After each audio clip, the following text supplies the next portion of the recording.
are back live for another episode of the Dr. Cliff Show. I'm Cliff Olson, Doctor of Audiology and founder of Applied Hearing Solutions in Phoenix, Arizona, and I am here with my co-host. Hello, everybody. My name is Rachael Cook. I am also an audiologist at Applied Hearing Solutions.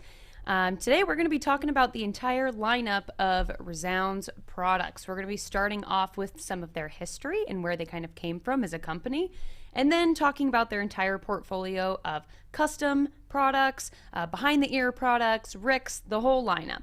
Then we'll be talking about some things that are specific to ReSound only and what you can get in ReSound products, as well as the accessories that they are compatible with. So really just giving you a full rundown from top to bottom of what you can expect from ReSound. That's awesome. And make sure that you guys are liking and subscribing to the channel if you like the content that we've been creating here. I think we're on our 22nd episode at this point. So dropping a like helps us out immensely. We do greatly appreciate it. Now, if you don't trust me that this show is going to be good, you can hold your like to the end. That is totally okay. But also make sure that you're asking your questions along the way. We do have Kelsey with us today who's going to be monitoring all of your questions online, so ask them frequently. And once we get to the end of the show, we'll be able to take out the best questions. The more contextual they are to the ReSound platform, the more likely we are to answer them. But before we get into the actual show, we've got our first sponsor. Yes, so our first sponsor today is Eosera. Now, if you struggle with wax impaction, you know that it can be tricky to really get rid of. And we talk a lot on this show about Eosera's Earwax MD product, which is really great at breaking up a lot of that wax impaction in the ear. But once you've got it broken up, what do you do after that? You've got to get it flushed out of your ear somehow. So today I decided to pull out the Wax Blaster MD Pro. And this is a rechargeable at-home ear cleaning device. This uses pulsating continuous flow of water to flush everything out of your ears. I highly recommend breaking that wax down using that Earwax MD I was referencing a moment ago first to just get everything softened up and ready to go. And then flushing out and following up with that Wax Blaster MD Pro. You can do it in the shower if you'd like, but it also comes with a little catch basin that you can put under your ear so that it doesn't get everywhere. All of Eosera's entire lineup of comprehensive ear care products are going to be available for purchase at CVS, Walgreens, Walmart, and most national retailers. So make sure you check out all of Eosera's products. Awesome. I actually have someone coming in. Everyone might know Heather, actually. She comes in quite frequently, maybe once a quarter, because she generates a lot of earwax, and she is basically my test dummy. She's not a dummy, but she's a test dummy for me testing out all of my earwax removal products, and I am having her use the Wax Blaster the Wax Blaster Pro this next time coming in after we do some Earwax MD, so that'll be exciting. Stay tuned for a review video of that product right there. So thank you, Eosera. But let's get into the history of the company ReSound. So ReSound is a hearing aid manufacturer. They are actually owned by the parent company GN, and we'll get into that a little bit more as the episode progresses here. But originally founded in 1943, and it was Danovox was that original hearing aid creator here, and they created the first hearing aid in 1947. So counting on my fingers here, that was quite some time ago. We were not even, my parents were not even in the picture in 1947, and I just think of like how far technology has advanced in the last 5 years. I can only imagine what the technology was like back in 1947, but I guess you got to start somewhere. Yeah, oh, definitely. It definitely was not the type of technology that we are talking about today, that is for sure. But then they became ReSound as a company in 1984. So they've been operating under the name of ReSound and under GN ReSound for their hearing aid products for quite some time now. They are actually a Danish hearing aid company, and so their world headquarters are in Denmark, but their U.S. headquarters are in Bloomington, Minnesota. That's right. So anytime that we have a repair of these hearing aids or we order new devices, they are not shipped all the way from Denmark. They actually come from Minnesota, and they're dispersed throughout the country, at least here in the United States. I have no idea if you live in a different country where the heck they're coming from. But all of the tech really originates from Denmark, and Denmark is unique in that that way, they're really known for their technology in that particular country. And so it's no surprise that you would have a hearing aid manufacturer headquarters basically out of Denmark for that. It's interesting. We were looking at the data for market share this past week when we were prepping for this show, and the graphic that we were originally going to use said 15% market share for GN, which is that parent company that we were talking about. And the graphic that we show here, this literally as of 2023, so extremely updated compared to the other one that we were looking at, which was I think 2020. It looks like GN ReSound there has increased their market share to 17%. So that's about a 2% increase in global market share over the course of the past couple of years. So it appears as though GN, with their new technology, is really starting to make a push to challenge even William Demant. So if you guys are familiar with Oticon, William Demant is the parent company of them. Fantastic hearing aids as well, but they're starting to get close to Oticon. They are. It's interesting to see that because we've been referencing some market share data that was, they don't do this all the time, right? So we were referencing one that was, I think, maybe a couple of years old, and it's always interesting to see the bars change on who's creeping up to who here. But as we have said a couple of times, GN is ReSound's parent company, and they also own Beltone, Jabra, and quite a few other companies as well. So just because you have a product that isn't necessarily labeled ReSound doesn't mean that it's not coming from GN as a parent company.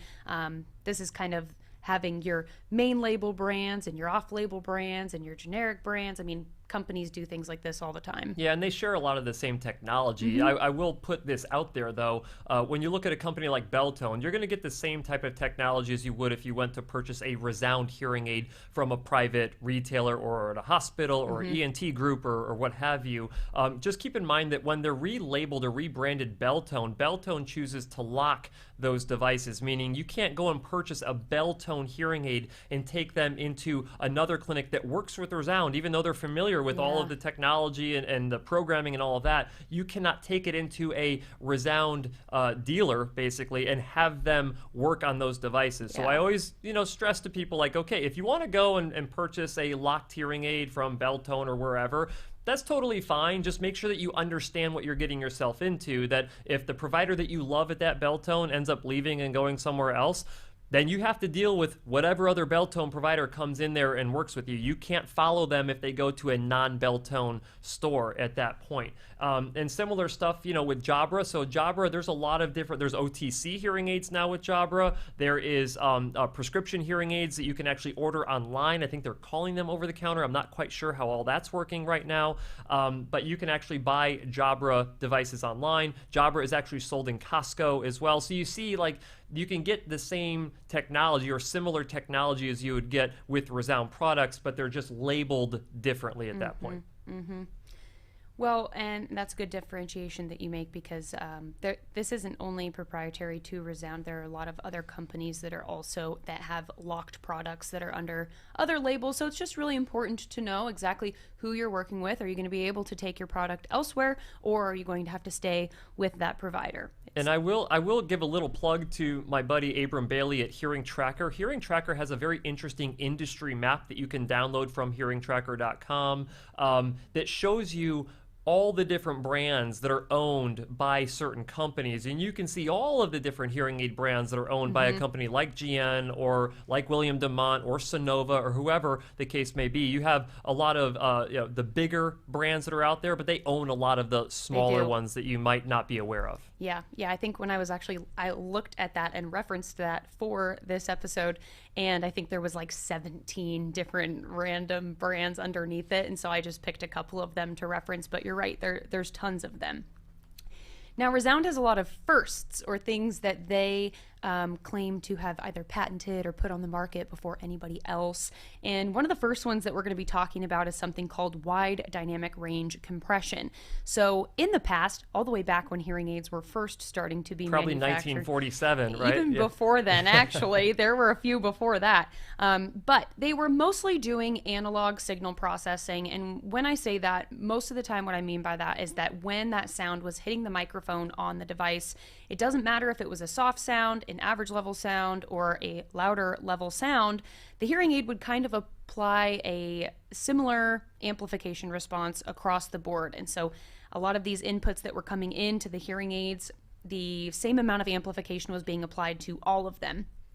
With wide dynamic range compression, that is really when they started to take these soft level inputs and apply more amplification to them to get them up into an audible range, and take loud level inputs and apply less amplification to them so that things were coming through comfortable, audible, as natural as possible. Huge game changer in the hearing aid space. Yeah, so some individuals who wore hearing aids like way back in the day, if they were used to what we call a linear amounts of amplification, so giving the same amount of amplification no matter how soft or how loud the sound was, a lot of those people ended up liking that. Yeah. But anyone who is new to hearing aids, if you compare linear amplification to compression, wide dynamic range compression, which honestly is still held true to today, most hearing aids have wide dynamic range compression.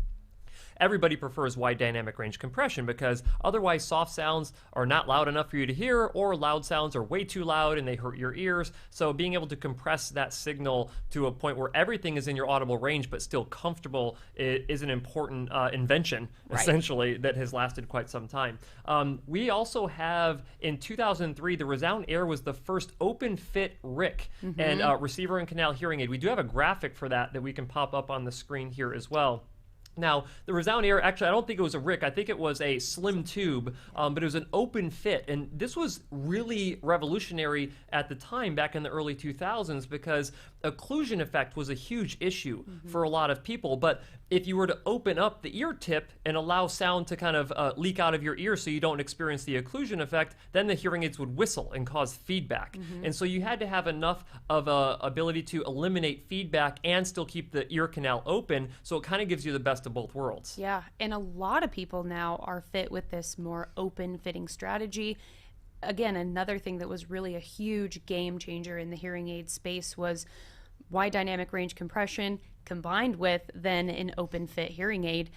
Both of those have made such significant changes in the hearing aid industry overall. For sure. And I'm dating myself here, but back when I was in graduate school in 2014, I think it was in my second year, I was down in the university clinic fitting hearing aids. Probably not doing a very good job of it, if I'm being quite honest, but had an individual come in that I recommended hearing aids to, and the hearing aids that I recommended to him happened to be the ReSound Lynx hearing aids, and these were the first made-for-iPhone hearing aids that had come out. They came out roughly the same time as when Starkey released the Starkey Halo hearing aids, but these were the first devices that you could actually take and directly connect to your iPhone and stream audio back into your ears. And to say that that was a momentous shift in amplification and hearing treatment is an understatement. And to think that's only 2014. I know.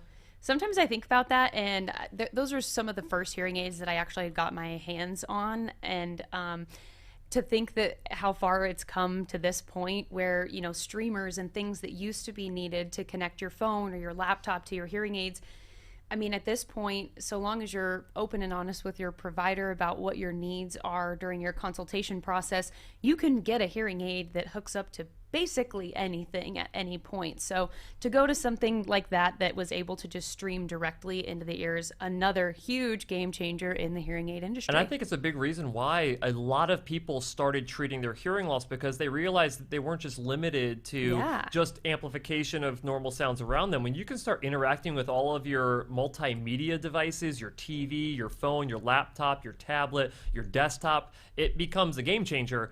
Just in life, in general. And even people without hearing loss are like, man, that's actually really cool. Maybe I should get hearing aids. I was just going to say that a lot of times I'll have spouses in the clinic, right? And one, you know, knows that they need hearing aids and the other one's just there for moral support.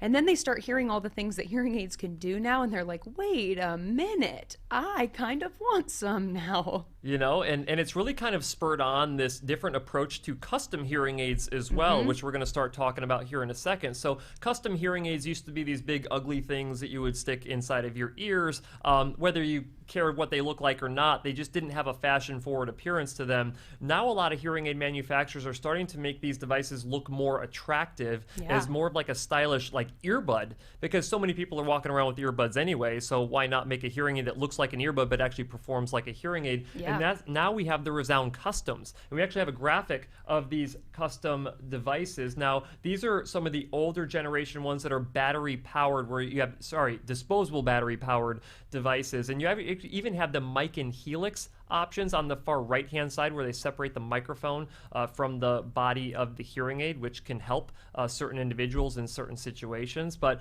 this is one of the product lineups. And then they just came out with their new ReSound Customs, which is the and we have a graphic for these too. These are the really sleek looking earbud devices, and you can tell that there was a little bit of inspiration from their sister company Jabra on these. Yeah. And they got caught in a rainstorm or something. They did get caught in a rainstorm, but it just goes to show that now you have a really high IP rating on these hearing aids as well. So you can take them and accidentally get in the shower and typically be okay, or jump in the pool by accident and typically be okay, or go out in the rain or exercise or whatever you want to do, and typically these devices can handle it. Right. Now, we are also going to be talking about some of the things that are proprietary to ReSound, things that only ReSound has. The mic and helix that you saw 2 graphics ago would be something that would be considered proprietary to ReSound. At the moment, having the body of the actual hearing aid and a kind of an external mic up in the helix portion of your ear does not exist in any other company at the moment. And pay attention to this, because ReSound is just known for putting microphones in funny places. That will come up later in this episode, so pay attention. If you're interested in receiver and canal technology, we are going to be talking about that. That's kind of more their flagship, what they're known for as well. But if you're going to be going the custom route, you can either get a physical impression where they inject this like silicone putty into your ear, wait a few minutes, wait for it to solidify and pull it out. But ReSound also was one of the first companies that had digital scans available. In fact, GN used to own a company named Odometrics, which was the first company to come out with a digital ear scanner that you could send a digital impression into them and get a really nicely fitting ear mold for that as well. Definitely. Now, the technology within the hearing aids, we got the OMNIA platform for ReSound hearing aids for their receiver and canal style hearing aids, which we'll be talking about here shortly, and that was released in 2022. But in February of 2023, so quite literally just this month, OMNIA platform, or the signal processing chip within the hearing aid, is now available for both their custom products and their behind the ear products as well. And that was a really exciting jump in technology levels. And the nice thing with ReSound is that they didn't make us wait very long for that release. No. Typically, you're waiting a year or more before you see a new upgraded platform that's a significant jump, and seeing that platform work its way into custom products. But I think ReSound knows what they have here. They have one of the coolest looking custom hearing aids, in my opinion, and I think that they wanted to have the technology match the look. Right. And they definitely did that, I think. Now, that technology has not yet moved its way into the power BTE hearing aids, power behind the ear hearing aids, and they actually call that a different lineup as well. They call that the ENZOs. So the ENZO devices, and we can pop those up on the screen. We have a graphic for you here. These are the ones that use the size 13 tubes with the custom ear molds inside of your ears. Those can either be silicone, which is a softer material, or acrylic ear mold inside of your ears. And then typically over time, those tubes will stiffen, so your hearing care professional will change those out periodically. But these are for the individuals who have more of a severe to profound level of hearing loss. Right, definitely. So that is definitely a move if you were potentially using a custom device or a receiver and canal device. And at the time now, a lot of these devices can get really, really, really high powered just with the use of a custom ear mold. But if your hearing loss does get to a point where that ear mold just is not able to cut it anymore, then you would naturally be making that progression into a BTE, or behind the ear, high power or super power hearing aid at that point. And if you're down at the high power level, you can still typically use like a slim tube with that. I don't ever recommend doing slim tubes with BTE hearing aids. I think they keep them around because there's a very small population of people who like using slim tubes. Either they have an ear canal that is draining, and so you don't want to put electronics inside of the ear canal, to use a slim tube for that. But I typically recommend, if you're going to be going with a BTE hearing aid, using the ear hook and using a size 13 tube with an acrylic mold. You're just going to get better acoustics from that. The slim tubes typically taper off the high frequencies too much, so you can actually cost yourself clarity by going with a slim tube versus using a size 13 BTE tube. Right, yeah, got to be careful on that one. All right, so I also want to point out here that when you're using one of the Superpower ENZO Qs, and I should delineate here, they're still on the Quattro platform. They are not up onto the OMNIA platform at this point. So if you're going to be going with a power BTE here, you have to kind of weigh the pros and cons for yourself, whether or not you want to go with ReSound or you want to go with a different manufacturer that has a more compatible, up-to-date platform. Now, OMNIA, I can guarantee you this, OMNIA will work its way into the power products, the power BTE products with ReSound. You're just going to have to wait. So I wouldn't necessarily think that right now is the time to upgrade. I mean, ReSound would probably hate me for saying that, but if you hold out for their next release of power products, you'll probably be getting a lot more features that you're not getting in their current lineup. They also have two different versions of these. Like you saw in our first graphic, and Chris, we might be able to bring up that first graphic again of the BTE devices that we showed earlier. But one of them uses a size 13 battery. The other one uses a size 675 battery. Right. So obviously the one that uses a size 13 battery, you're typically going to get less power out of that one, meaning longevity of power. Let's work through that. We have a BTE, the behind-the-ear black devices from the ENZOs. There we go. Perfect. So on the far left-hand side, that is one of them that would use a size 13 battery, so you won't get as long of battery life, maybe 10 days or so at the most. The one on the right uses 675. You're going to be getting potentially even 2 weeks of battery life with that particular hearing aid, and it will give you more amplification. So if you're in that severe to profound range, then you have to take that into consideration. The other thing that we should be talking about is compatibility with cochlear implants, because we just talked about that last week. Well, we definitely will be talking about that here in a segment coming up. Some other things. Okay. Yeah, you'll need to do a sponsor segment first. There you go. Well, let's jump into that right now. So guys, if you need a prescription hearing aid, ReSound hearing aids are great, but if you have a mild to moderate level of hearing loss, you could potentially use an over-the-counter hearing aid. Now, over-the-counter hearing aids are a completely new category of devices for adults with perceived mild to moderate hearing loss as of October 17th, 2022. This means that you can go online into a pharmacy, even into a hearing aid clinic like ours, and purchase these regulated devices without a hearing test or a prescription. However, you still have to be careful because not all of these OTC hearing aids are created equal, which is why you should check out the Soundwave Sontro over-the-counter hearing aid. Soundwave Hearing is headquartered in Oak Brook, Illinois, which is in my home state of Illinois. They are a receiver in canal design, and the Auto Tune app that you use to program the Sontro over-the-counter hearing aids makes it possible to customize your own audio settings, or even have your hearing care professional customize your audio settings to match your hearing loss prescription. You can learn more about the Sontro devices at www.hearsoundwave.com, or check them out on my website hearingup.com, where I do have a video review of that particular over-the-counter hearing aid. Great. Well, after we talk about the receiver and canal hearing aids, we'll get into some of the bimodal solutions or ReSound's connection with Cochlear America's cochlear implant processors. But first, we've got to talk about arguably the most popular style of hearing aid on the market at the moment, which would be the receiver in canal style. A receiver and canal style hearing aid has the body of the hearing aid situated behind the ear, but there is a small wire that comes down the front with a speaker or receiver that goes into your actual ear. And so we have the lineup of their older style of receiver and canal hearing aids. So you can see on the left-hand side, we've got those customs we were talking about earlier. And then as we start to navigate through, that one on the far left side of the black hearing aids, I believe that looks like a rechargeable ReSound Quattro. That's a Quattro, yeah. Yeah, and then you can see their kind of more battery style options all the way up into their slim tube options, and on the far right, we see that ENZO BTE again.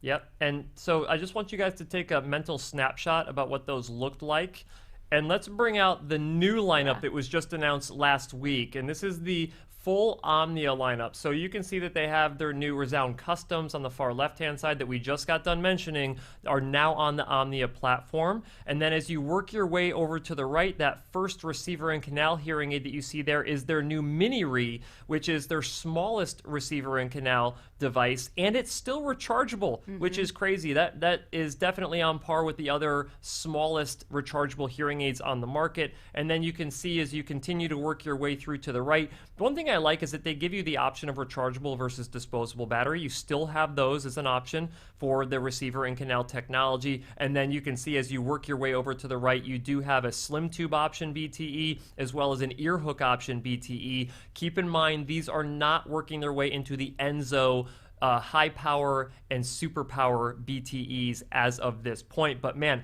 I think those look a lot cooler, which we would expect. I mean, I think that ever since GN acquired Jabra, I think that they've been bringing in people to say, hey, how can we make our hearing aids look cooler? And I think that they're having success with that. Yeah, I think there used to be this distinction between headphones and hearing aids, and they looked so distinct and so different from one another. But it's kind of a social norm these days to wear headphones anywhere. Grocery store, walking down the sidewalk, church.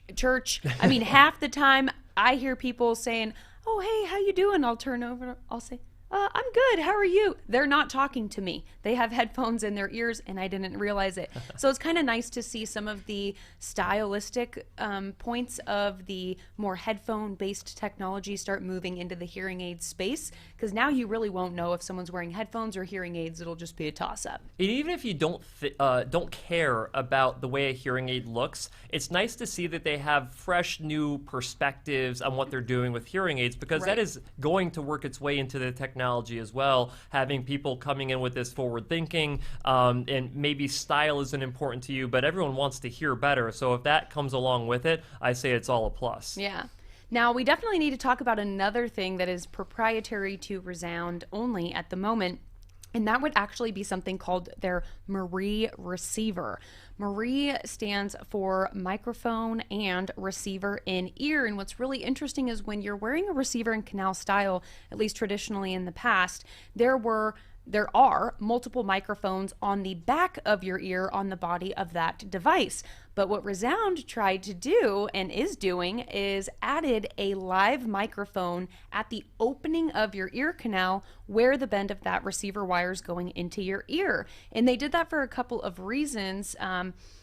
Really to try to make sure that they could capture something called the pinna effect. And your ear is designed very nicely to try to capture and funnel speech sounds and speech frequencies specifically.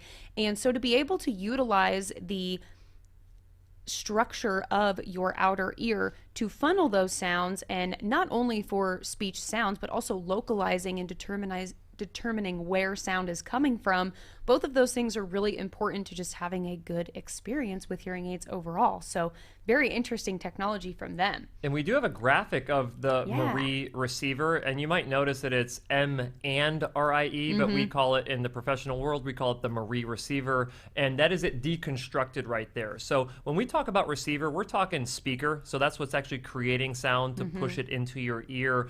And to put a microphone that close to a receiver is something that just could not have been done. So back in 2003, when the ReSound Air came out, they wouldn't have been able to do this. Their feedback reduction technology didn't exist to the point where you could even attempt to do something like this. And I think hearing aid manufacturers have been trying to do something like this for years. But when you put that microphone down on inside of the receiver earpiece, you can actually preserve your natural pinna effect by doing so. And as long as you are essentially in the candidacy range, and we'll get to that here in a second, I want to show you basically a graphic of like how sound waves enter the ear. Yeah.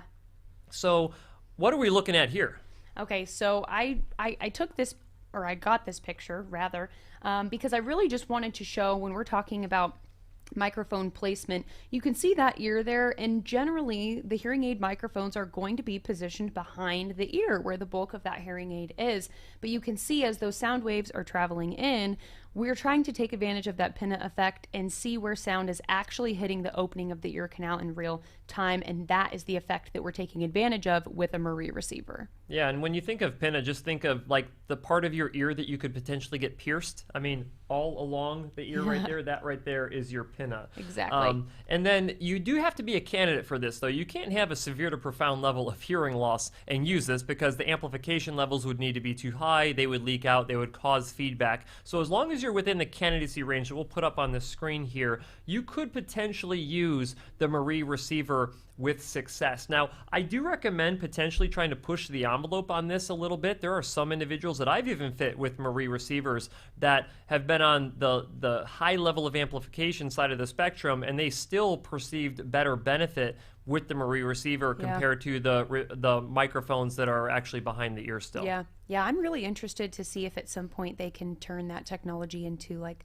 for cross transmitters and things, because localization effect has been difficult with those. I'd be interested to see if they moved the microphone placement on those, but I'm getting ahead of myself. You know, funny thing, this company doesn't exist anymore, but Soundbite was a company when I was going through my graduate program that they actually had microphones with receiver and canal style hearing aid, but the microphone was inside of your ear and it transmitted that signal to a mouthpiece that you would actually wear that would vibrate your tooth, that would send bone conducted sound to your ears. And there were people who loved it, and I think part of the reason is because they actually got to experience their own pinna effect with that particular device. Yeah, see, so interesting. We're still, I mean, even in the next 5 years probably we're going to be seeing such crazy advances in hearing aid technology, especially with a lot of the AI developments and things that have been happening. So I think 5 years from now, this podcast is going to be obsolete. We're going to be on all new sorts of technology. Totally. From there. Well, we'll probably be AI generated bots that will be doing all of this. You think it's Cliff and Dr. Cook, and it's not. It is just total AI.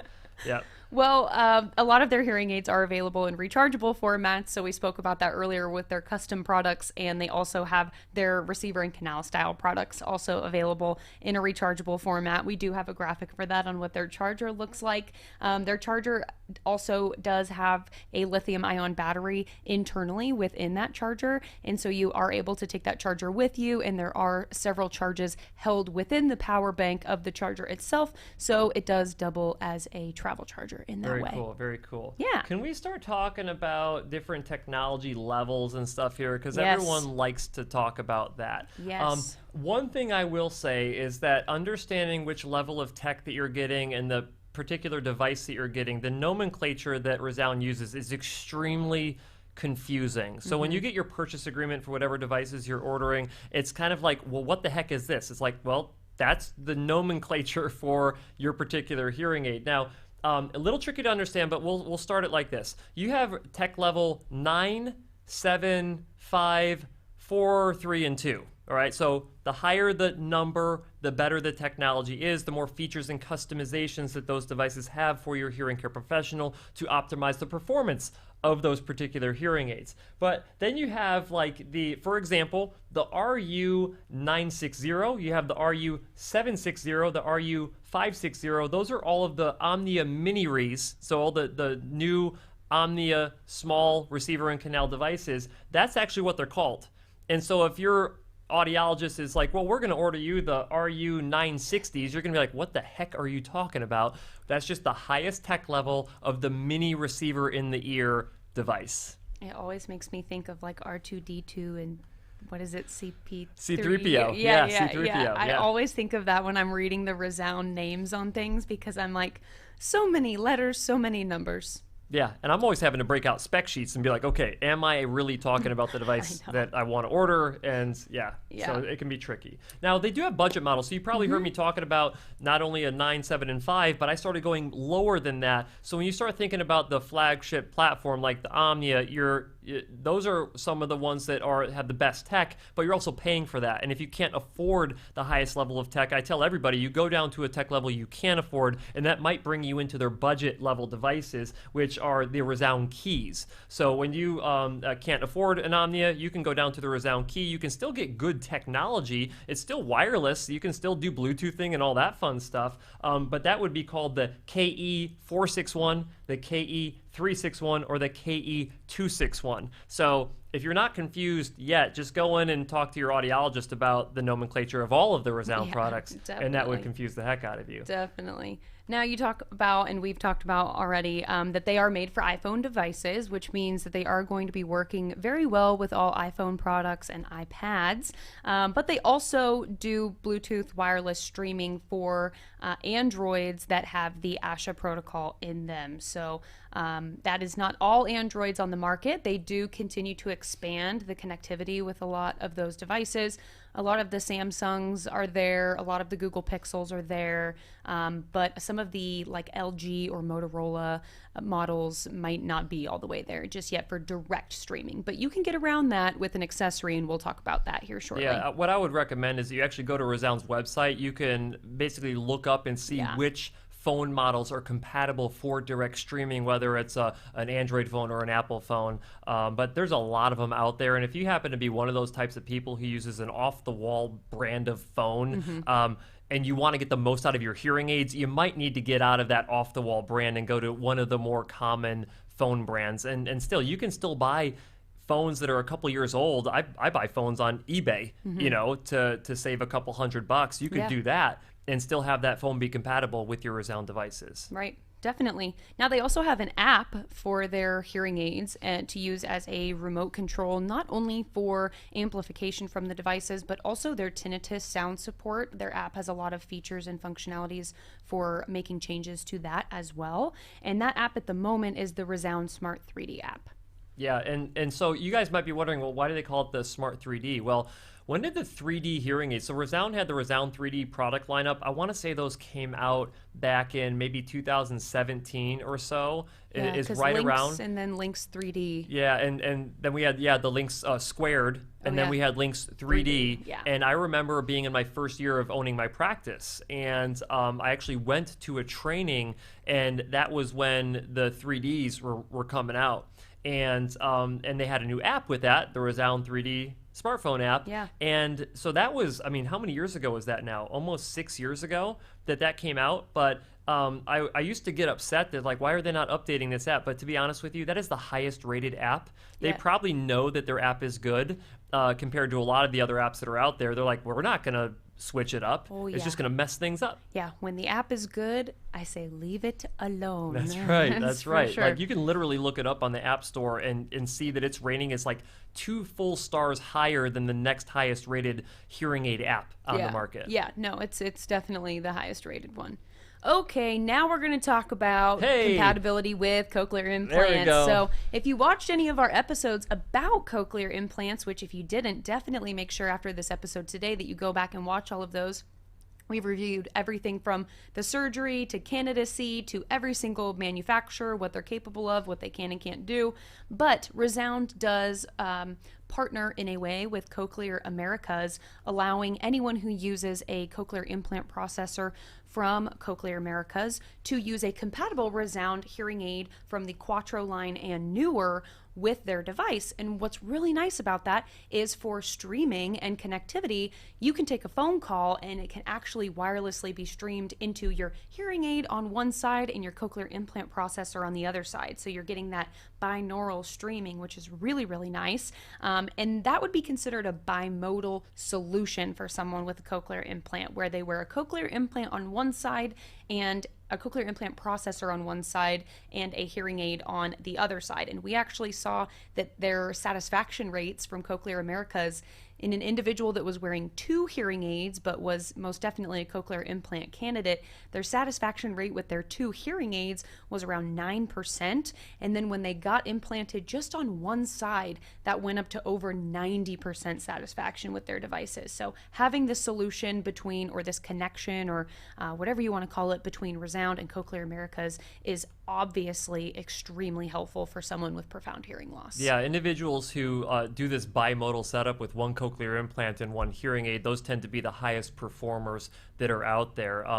Typically, not always, but typically you have the worst ear implanted, and your better ear, you keep that with a hearing aid. And then when you have a compatible device on your opposite ear from the cochlear implant, like you said, with the streaming, that's beneficial, but it can also share information back and forth between the implant and the hearing aid to help you perform better in background noise situations as well. So there's a lot of additional benefits of making sure that you have a compatible hearing aid with the cochlear implant that you decide to use. Right.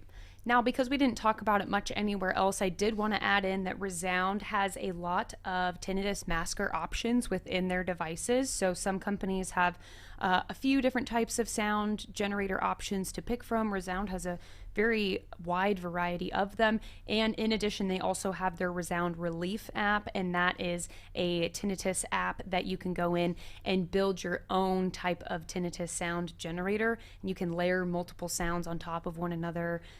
It's a really great app. That's cool. That's definitely in your wheelhouse Yes. with the whole tinnitus thing. Yes. So I think a lot of manufacturers have different approaches for how they deal with tinnitus with their hearing aids, but that's actually a really cool feature that ReSound has with that. Another cool feature, and I think some of the best, like I would call them like basic accessories that are out there. I think ReSound has some of those too, and these have also been around for quite some time. My favorite is probably the multi-mic, because it has so many functions inside of one little microphone.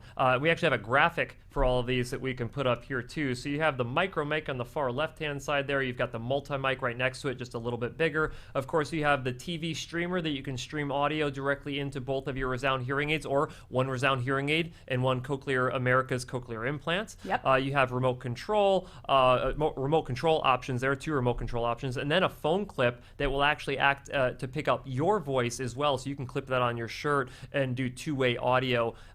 You may or may not need to do that depending on what tech level of ReSound hearing aid that you have, but all of those accessories are really, really good accessories. Anyone who tries an accessory typically keeps the accessory, although some people, for whatever reason, I don't understand it, they resist using accessories, but you can dramatically improve how well you hear, particularly in background noise. Yeah, and I think depending on how old you are or what generation you're from, there's potentially some resistance to technology kind of overall.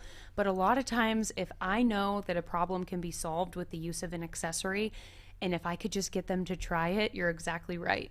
They try it, they stick with it. They're like, oh man, this really does make so much of a difference to me that I'm willing to get comfortable with how to use it. And the cost is not even that high. Like the cost benefit ratio is massive with an accessory. You start thinking of signal to noise ratios and things like that when you go into background noise, and you want to shrink down your signal to noise ratio loss as much as possible.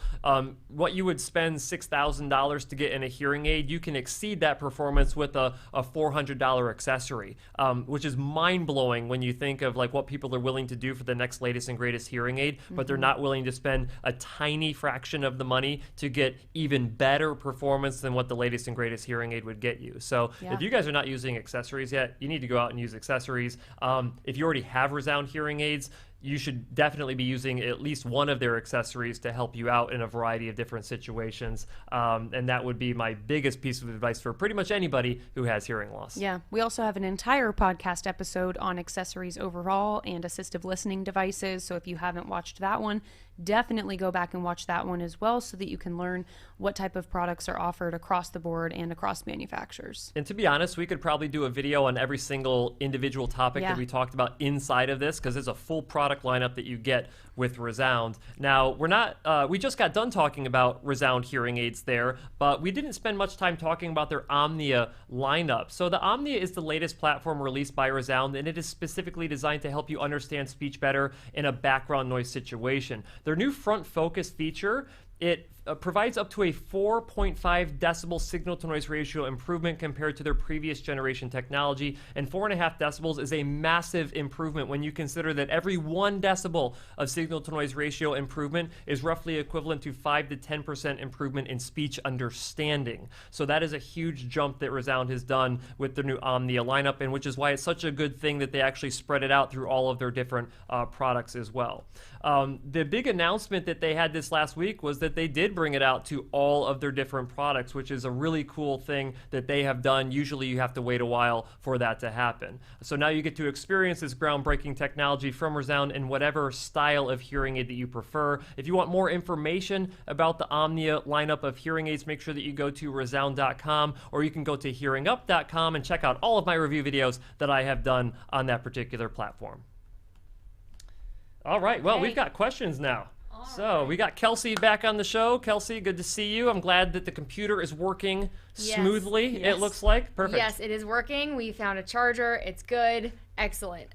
So we've got a few questions to answer today. Our first is, what is the difference between wide dynamic range compression and typical compressor limiter?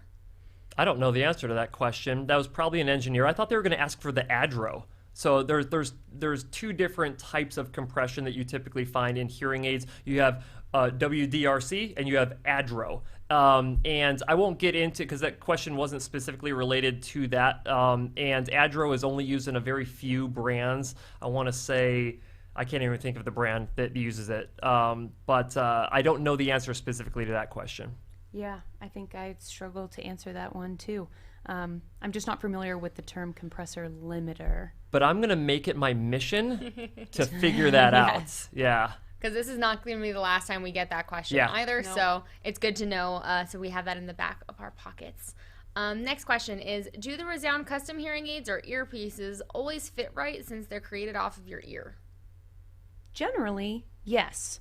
It does depend if the physical impression that you received, if they're using like a silicone material or something like that, then of course it needs to be done and done correctly. And I think we have all seen impressions that do not look good, and you can understand very easily why a company was able or unable rather to create a good custom product from that.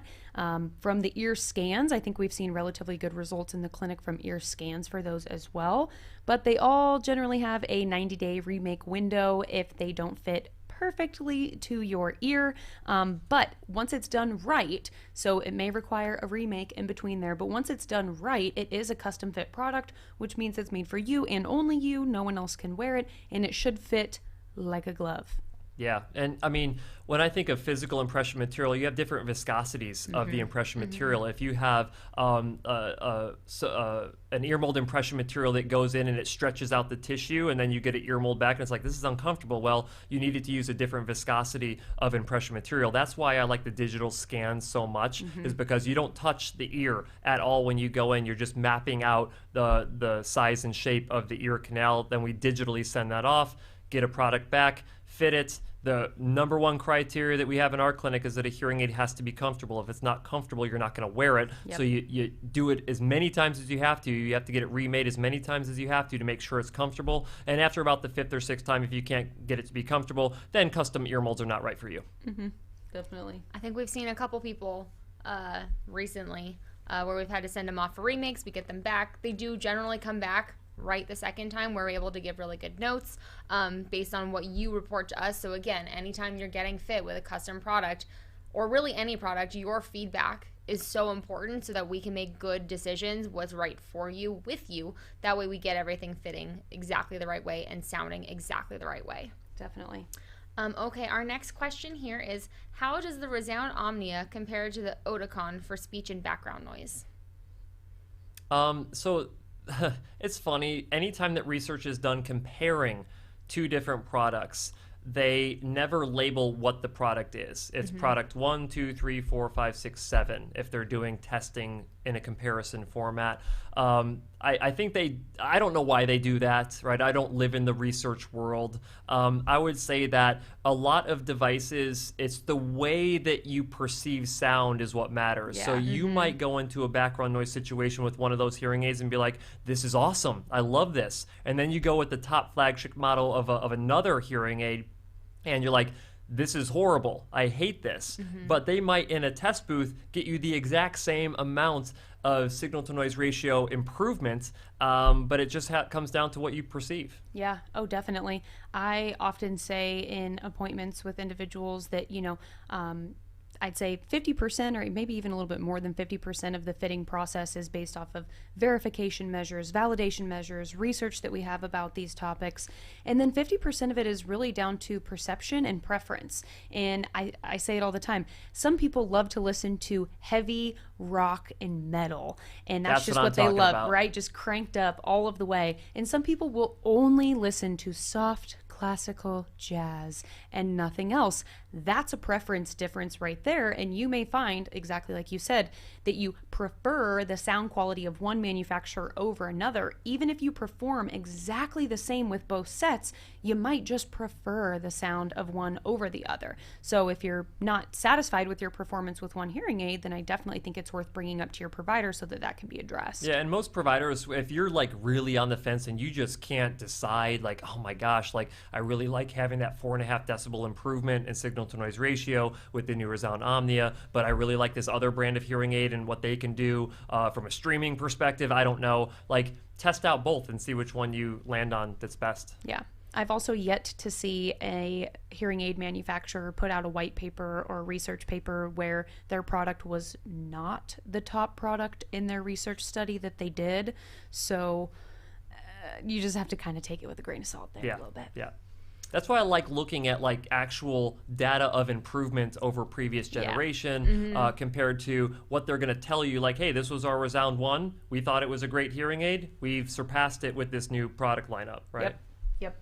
Yeah, absolutely.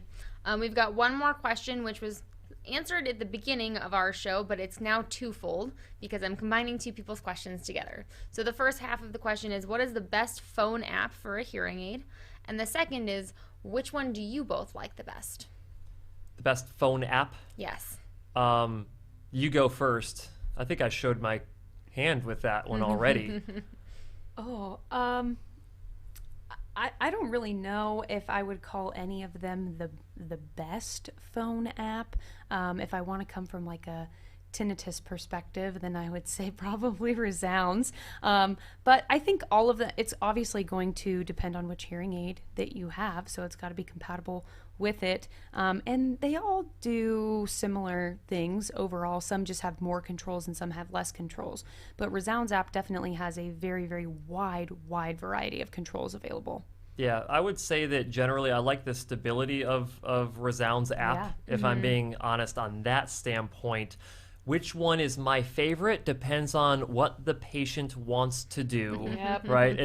I'm like a broken record, I know. I was going to say, it's almost like you're a politician to some degree. Well, it depends. Like, I wouldn't want to give a particular app to someone if they're like, I don't want to use any of those functions. I'd actually prefer the functions of this one. It's like, okay, well, for you, my favorite app is the one you want to use, not the one that I think that like, oh, well, I just think that if I was going to use one, that's the one that I would use. Like, that's just dumb to me. Totally. I think of my patients who actually prefer things to be simple and basic and easy to use and not a lot of controls and not a lot of things that you can dive into. And if I were to set them up with that ReSound app, they might look at that and go, there's actually too many things for me to do here, and I'm afraid I'm going to mess something up. So again, it really does depend on the person, on the individual, of which app's going to be the best for them. Yep. It's a very diplomatic answer from the both of you. Well, you know, that's what we do. You know, here's the thing. I want people to treat their hearing loss with whatever devices they feel are most appropriate for them. And, you know, you have to think about the skill level of the hearing care professional that you're working with. If they're not super familiar with a particular brand of hearing aid or a particular app, do you really think that's going to be the best device to go with when they're super experienced with a couple of other different brands? You have to consider all of these things. And I think it's important that if you think that the ReSound hearing aids, based on everything that they're doing, make the most sense for you, you really have to find someone who's comfortable working with the ReSound. You need to make sure you follow or go find a hearing care professional who follows best practices. The Hearing Up provider network is a great place to start for that. If you go to hearingup.com and search for a provider in your area, you can find a hearing care professional who follows best practices to get the most out of your ReSound hearing aids or whatever other hearing aids that you want to use. But that is really all the time that we have for today. As you guys know, we are here every Wednesday at 4 p.m. Arizona time. You can follow us on Facebook Live, YouTube Live, and even WTSMTV.com. And as always, we'll see you next week.